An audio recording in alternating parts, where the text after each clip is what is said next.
Hi, my name is Bridget. This is a day in my life as a digital media and design student at UConn.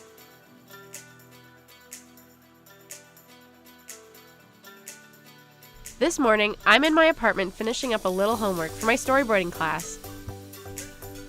Now I'm headed down to the Bishop Center, where most DMD classes are. My first class of the day is simulations, where we're learning how to create 3D fabric. Next, I have Motion Graphics 2, where we're simulating particle effects in the program Cinema 4D. We have a lot of fun collaborating on projects in this class. My last class of the day is called Agency X, where upperclassmen DMD majors work on promoting our department.